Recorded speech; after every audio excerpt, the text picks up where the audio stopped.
I'm Michael Davis again. Today I'm going to talk about powers of attorney, that's enduring powers of attorney, and when we like to recommend them in combination with Spanish wills. So for those of you that haven't seen me before, my name is Michael Davis. I'm a Spanish lawyer. I've been in practice since 1996, and I handle Spanish wills and probate. I've been handling inheritance tax and inheritance-related litigation all over Spain since 1996, as we said before. So I know a lot about wills, estate planning, and probate, because this is what I've been up to for over 25 years now. Okay, so those of you that have watched me before all know how I'm always saying you must make Spanish wills if you have assets in Spain, and that is the case, and that is the most important thing.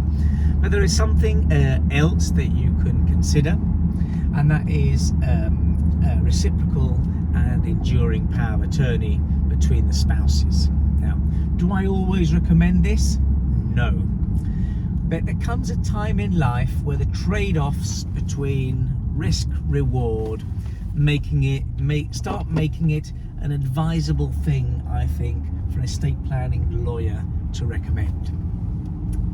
So what's all this about? Well, we've been over the years we've been in a very difficult situation. Well, the family has been that we're dealing with have been in a very difficult situation, because maybe there's a couple, they did make their Spanish wills, that's all in good order, they've got their property here in Spain, and now one of them has lost consent. You know, they've got advanced Alzheimer, and they come to us and they want to sell the property because they want to move back to the UK to live close to the family, or they want to sell the villa and downgrade to a smaller property to realise some cash to help with the payment of the home. There can be all sorts of reasons where the consent, the capacity to sign a sales deed becomes really important, even for example for dealing with the bank. The problem in Spain is that if somebody has already got very advanced Alzheimer and they're considered to not have capacity to consent, they cannot sign the sale of the property. The bank may give them problems to accessing their bank account. Now, once you get to that situation, if there is not an enduring power of attorney in place, the only thing you can do in Spain is initiate an incapacitation procedure through the courts to get the judge to give the capacity to sign for that person to somebody else, maybe the spouse or the children or whoever. The problem that in Spain that procedure takes a long time, it's very messy, and at the end the judge, we don't know to what degree they're going to reward this capacity, this ability to sign for this person that's been incapacitated and with what limitations.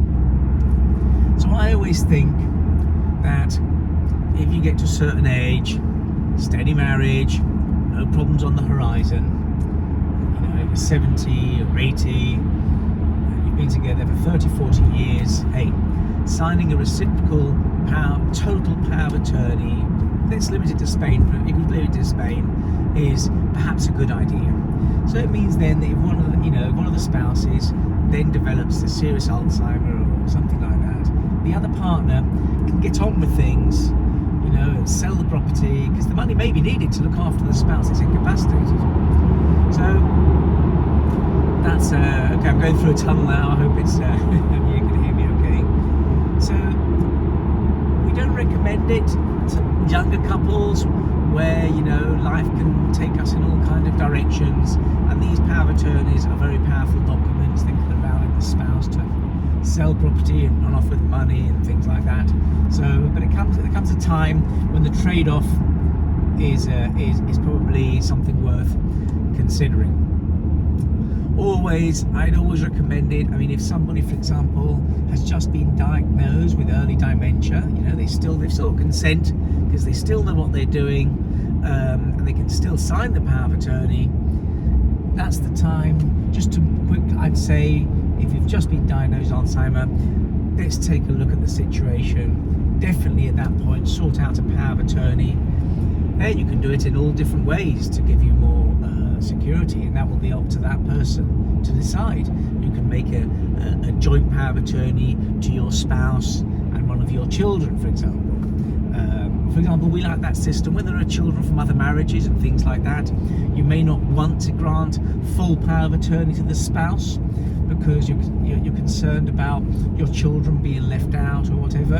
Hey, well then leave a power of attorney to spouse and one of the children. Well, maybe you're on your own in Spain and you're still okay, but you know that one day you may get worse, and then you don't want, you want the children to be able to sell the property to pay for your home care, for example, and then you can leave a power of attorney. You can do it in various ways, just to one child, to 2 children, and make it jointly and severally, so either one of the 2 can come over to Spain. That's more practical. You want to make it safer or make them more participate in decisions, make it jointly so that both children have to come over and sign for you. So, as I say, as a matter of course, when we're doing wills for people that are 70 or 80, we sometimes bring up the subject of the enduring power of attorney, reciprocal, being at least worth a thought.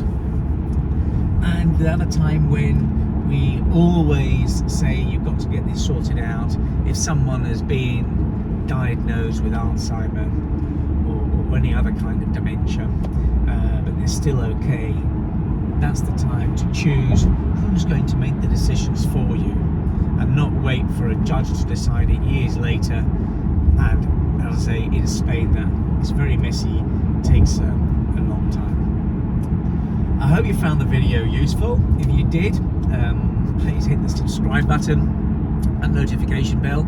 It's mainly very good for us. It helps us find more clients, and but you may be helping somebody else out who will find these videos that are hopefully going to be useful. Thank you for watching.